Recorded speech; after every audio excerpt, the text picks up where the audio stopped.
अस्सलाम वालेकुम, मैं हूं मरियम नवाज़ और इस्लामाबाद हाई कोर्ट ने एक मरतबा फिर साइफ़र केस का जो ट्रायल है उसको रोकने का हुक्म दे दिया है। इससे पहले भी सिमिलर सीन्स हमें देखने को मिले थे जब अक्टूबर नवंबर में ये केस चल रहा था और इसमें इस्लामाबाद हाई कोर्ट ने ट्रायल रोका। ट्रायल रोकने के बाद इन कैमरा जेल ट्रायल से मुतालिक जो दलाइल थे वो सुने गए और उन दलाइल को सुनने के बाद अदालत ने तब भी ट्रायल 21 नवंबर को कलअदम करार दे दिया था और आज फिर जस्टिस मियां गुल हसन औरंगज़ेब की अदालत में साइफ़र केस की समाअत हुई। साइफ़र इन कैमरा ट्रायल को चैलेंज कर रखा है इमरान खान ने और उनके वकला ने अदालत के सामने पिछली समाअत पर यह बताया था कि अदालती अहकामात के बावजूद इन कैमरा ट्रायल हो रहा है और इन कैमरा ट्रायल के अंदर ज़ाहिर है कि शफाफियत पर बहुत ज़्यादा सवालात उठते हैं। सुप्रीम कोर्ट में भी इसी तरह के जो प्रॉब्लम्स थे वो रेज़ किए गए, अदालत के सामने क्वेरीज रेज़ की गई और फिर अदालत की जानिब से भी ऑब्जर्वेशन आई थी और सुप्रीम कोर्ट ने तो खैर एक तरह से साइफ़र केस को उड़ा के रख दिया था उसके फैक्ट्स, उसके मेरिट्स पे, और ये भी कि साइफ़र कैसे आता है, कैसे डीकोड होता है, जो साइफ़र का केस एक्चुअली बनाया गया है वो बनता ही नहीं है। एक तरह से सुप्रीम कोर्ट में जो प्रोसीडिंग हुई थी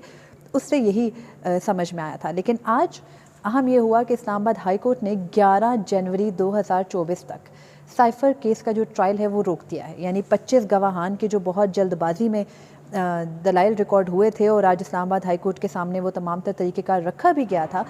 अदालत ने उसको पर कन्विंस ना होते हुए एक मरतबा फिर ये ट्रायल रोक दिया है और ट्रायल रोका जस्टिस मियां गुल हसन औरंगज़ेब ने है। इससे पहले भी जस्टिस मियां गुल हसन औरंगज़ेब और जस्टिस समन रिफत इम्तियाज़ पर मुश्तमिल 2 रुकनी डिवीजन बेंच ने साइफ़र का जो ट्रायल था उसको कलअदम करार दिया था क्योंकि वो इन कैमरा ट्रायल था और ज़ाहिर है कि इन कैमरा ट्रायल की जो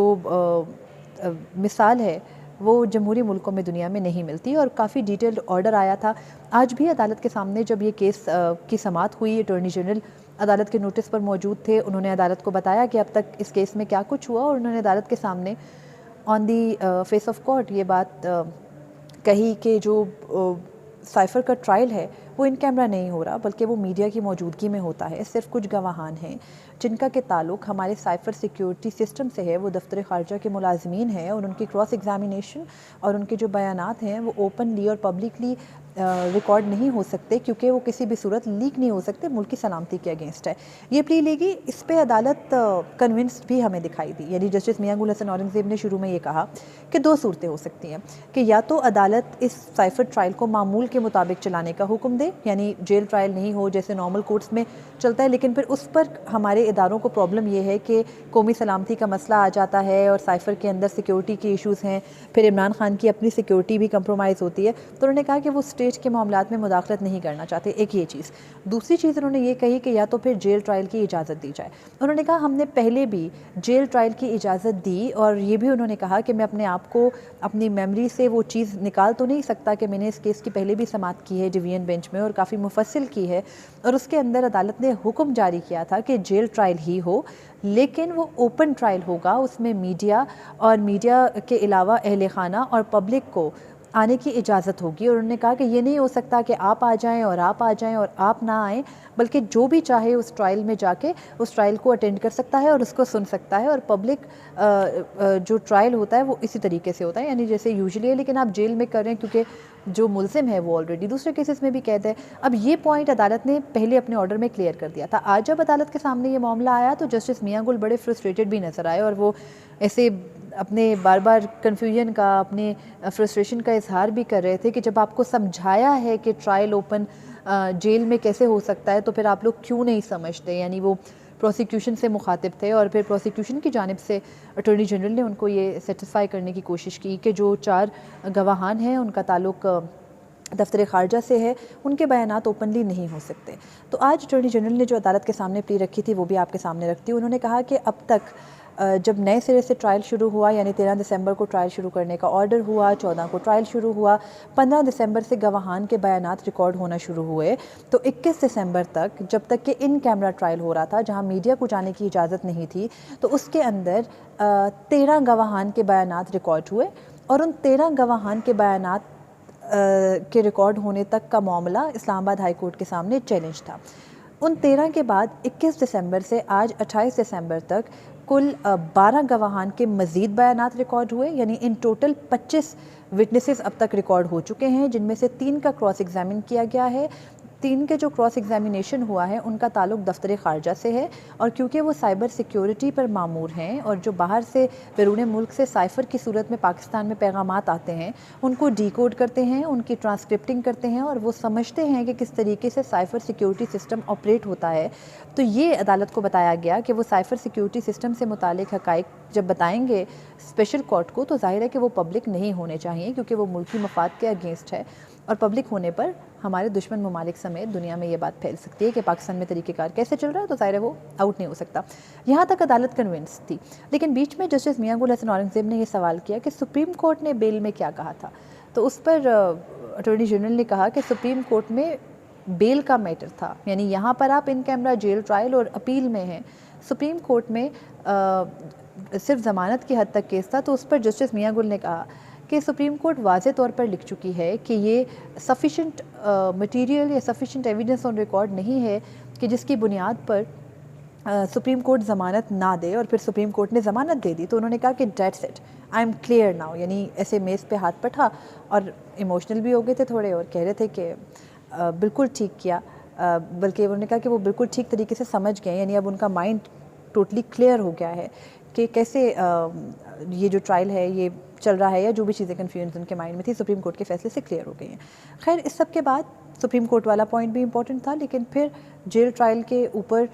कहाँ से आके अदालत ने टर्न लिया, वो मोमेंट था जब इमरान खान के वकील सलमान अकरम राजा ने अदालत को बताया कि जिन 4 गवाहान की बात हो रही है कि उनका ट्रायल, उनके जो बयानात हैं वो सेंसिटिव हैं, हसास हैं, पब्लिकली डिस्कस नहीं होने चाहिए, उनमें से 3 का जो क्रॉस एग्जामिन हुआ है उसकी प्रॉपरली सर्टिफाइड यानी मुसद्दिका कॉपी जारी की है जज अबुल हसनात जुल्करनैन ने, और वो हवाले की है इमरान खान के वकला के भी, और वो सलमान अकरम राजा के पास थी, जिस पर जस्टिस मियां गुल बहुत हैरान हुए और उन्होंने ये कहा कि ये कैसे हो सकता है। और फिर वो जज अबुल हसनात से बहुत खाइफ दिखाई देते हैं। पहले भी जब वो केस की समाअत डिवीज़न बेंच में कर रहे थे तो उनको जस्टिस मियां गुल की अंग्रेज़ी से लेके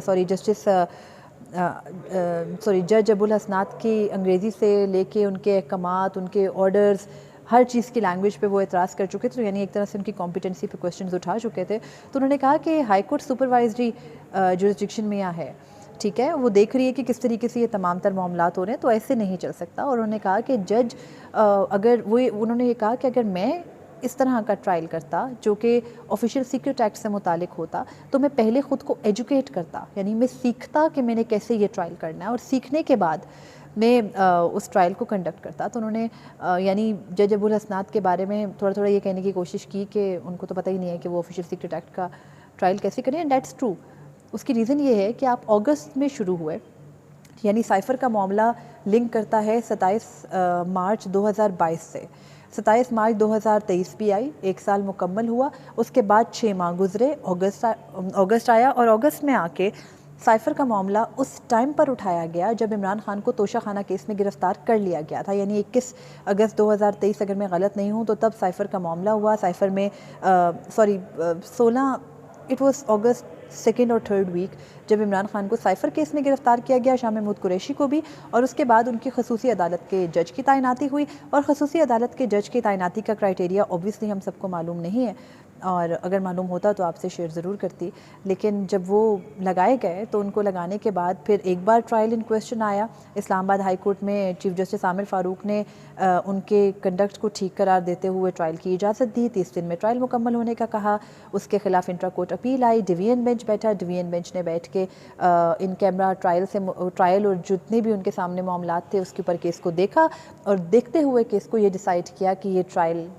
फेयर ट्रायल के असूलों पर पूरा नहीं उतरता, कलअदम करार दिया जाता है। फिर वफाकी हुकूमत ने तमाम तर साइफ़र से मुतालिक लवाज़मात मुकम्मल किए। नए सिरे से साइफ़र का ट्रायल दिसंबर में शुरू हुआ। 15 दिसंबर से आज 28 दिसंबर हो चुकी है। इन 13 रोज़ के अंदर 25 गवाहान के बयानात रिकॉर्ड हुए, उनमें से 13 इस्लामाबाद हाई कोर्ट के सामने इन क्वेश्चन थे। 4 के बारे में कहा गया कि वो खुफिया हैं। अटॉर्नी जनरल ने अदालत को ये रास्ता दिखाया कि जो 13 हैं उनमें से 4 को साइड पे कर दें जो कि दफ्तर ख़ारजा के मुलाजमीन हैं, तो बाकी 9 के हद तक अगर अदालत कलअदम करार देती है बयानात को, तो फिर हम नए सिरे से उनके बयानात रिकॉर्ड कर लेंगे। जिस पे जस्टिस मियां गुल हसन औरंगज़ेब ने यह भी कहा कि ये तो तीसरी बार वही गवाहान बयानात रिकॉर्ड कराएंगे, तो उस पर अटॉर्नी जनरल ने कहा बेचारे यानी बेचारों को अब तीसरी बार बयानात रिकॉर्ड करवाने पड़ेंगे। तो यानी अदालत को भी मालूम है, प्रोसिक्यूशन को भी मालूम है कि आप विटनेसेस को तीसरी बार उस अजियत से दोबारा गुजारने जा रहे हैं, यानी रिपीटेडली आप तोते की तरह तीसरी बार वही बात करेंगे। खैर, उसके बाद अदालत काफ़ी सटपटाई जब सर्टिफाइड कॉपीज़ वाला मामला आखिर में उनके सामने उठाया गया और ये भी बताया गया कि जब सर्टिफाइड कॉपी आप दे रहे हो मुल्ज़िम के वकला को तो वो उसको पब्लिक कर सकते हैं, क्योंकि आपके फ़ौजदारी ज़ाब्ता फ़ौजदारी में मुकम्मल तौर पर ये इजाज़त है, सर्टिफाइड कॉपी पब्लिक कॉपी होती है। तो उस पर अटॉर्नी जनरल ने ये सदा की कि रिक्वेस्ट है कि उसको पब्लिक ना करें, इंटरनेट पर या मीडिया पर जारी ना करें। नहीं कर रहा कोई जारी, लेकिन उस जज के कंडक्ट को भी तो देख लें। यानी वो पहले कहते हैं सहाफ़ियों से मुलाकात में या सहाफ़ियों से मिलके कहते हैं कि नहीं नहीं ओपन ट्रायल होगा, सबको आने की इजाज़त होगी, I will pass an order, सहाफ़ी आके साइफ़र केस के ट्रायल में बैठ सकेंगे। और उसके बाद वहाँ से हुक्म जारी होता है कि सोशल मीडिया के ऊपर भी साइफ़र का नाम नहीं लेना। यानी अभी जो मैं साइफ़र का नाम ले रही हूँ, अगर उनका मूड बिगड़ जाए तो वो मेरे ख़िलाफ़ भी केस कर देंगे। खैर, और उसके बाद इस तरह के ऑर्डर्स आए। उन ऑर्डर्स को तो अभी इन क्वेश्चन लिया ही नहीं गया, अभी तो बिल्कुल ही माइनर स्टेज के ऊपर, बिल्कुल ही मिनिमल चीज़ों के ऊपर इस साइफ़र के जो पूरा मुकदमा है वो उसको जगह जगह डबियस साबित करने में नाकाम नहीं हो रही हैं अदालतें। यानी पहले सुप्रीम कोर्ट ने जो किया, justice Mansoor Ali Shah, justice Hasan Minallah, justice Sardar Tariq, तीनों ने जिस तरह साइफ़र के केस को रोल बैक किया यहाँ से, उसके बाद अब इस्लामाबाद हाई कोर्ट के सामने भी ज़ाहिर है कि प्रोसिक्यूशन थोड़ी कन्फ्यूजन का शिकारी नज़र आती है, यानी उनका कॉन्फिडेंस काफ़ी शेक हो गया है ना बेचारों का। खैर, अब हुआ कुछ यूँ है कि जो साइफ़र से मुतालिक मुकदमा है उसमें सहाफ़ियों की भी कुछ ग्रीवेंसेस हैं, और वो ये कि पहले रोज़ जब साइफ़र केस की दोबारा से, यानी एक ट्रायल कलदम हो गया, नया ट्रायल शुरू हुआ, तो उसमें सहाफ़ियों को इजाज़त दी गई। और जब सहाफ़ी बाहर आए, उन्होंने रिपोर्ट किया, कीपिंग द फैंस अपार्ट, यानी जो इमरान खान के फ़ैन्स थे अगर उनको साइड पे कर दें, जो एक्चुअल सहाफ़ी थे उन्होंने भी जो कुछ रिपोर्ट किया, तो उनकी रिपोर्ट से मुतालिक कुछ ऐसे ख़तरात पैदा हो गए अचानक से रियासत को कि अगली दफ़ा उन सहाफ़ियों को वहाँ जाने की इजाज़त नहीं दी गई। और आज अदालत के सामने खड़े होकर अटॉर्नी जनरल कह रहे हैं कि मीडिया के सामने ये ट्रायल हो रहा है। अटॉर्नी जनरल का भी कसूर नहीं है, उनको यही बताया गया होगा। कौन सा मीडिया? जाहिर है कि ये उनका हेडेक नहीं है। तो आज अदालत में सहाफ़ियों ने भी कोशिश की कि वो अपना मुद्दा सामने रखें, लेकिन अदालत ने ये कहा कि आपको जो साइफ़र ट्रायल कवर करने में जो भी प्रॉब्लम है, जो भी आपका ग्रीवेंस है, उसको दरख्वास्त की सूरत में दे दें, तो वो जब अदालत के सामने आएगा तो उसको देख लिया जाएगा। लेकिन खैर, यहाँ तक ये था कि अदालत ने आज रिलीफ़ दे दिया है इमरान खान को, और अब देखना ये है कि जब इमरान खान साइफ़र केस में एक तरह से ज़मानत तो उनकी हो चुकी है। आज जस्टिस मियां गुल हसन औरंगज़ेब ने भी कहा कि चाहे वो उनको लिबर्टी मिली नहीं मिली, यानी उनको आज़ादी मिली नहीं मिली, लेकिन उनकी ज़मानत तो हुई हुई है सुप्रीम कोर्ट से। तो अब उसके बाद ये देखना है कि शाह महमूद कुरैशी की ज़मानतें भी इधर उधर लड़खड़ा रही हैं, उनको भी ज़्यादा इजाज़त नहीं दी जा रही बाहर निकलने की। आज उन पे एक साथ दर्जनों मुकदमे बनाए गए, और मज़े की बात कि अदालत ने उन दर्जनों मुकदमे में किसी में भी उनका रिमांड नहीं दिया।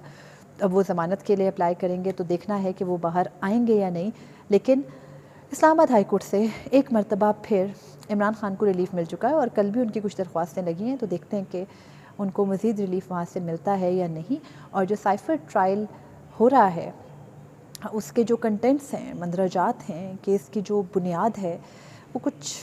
इतनी ही ज़्यादा कमज़ोर है कि प्रोसिक्यूशन से चाह के भी वो डिफेंड नहीं किया जा रहा। और अब देखना है कि इंतखाबात से पहले जो इमरान खान को साइफ़र केस में सज़ा देने का ख्वाब था वो पूरा हो सकेगा या नहीं। मुझे इजाज़त दीजिए, अल्लाह हाफ़िज़।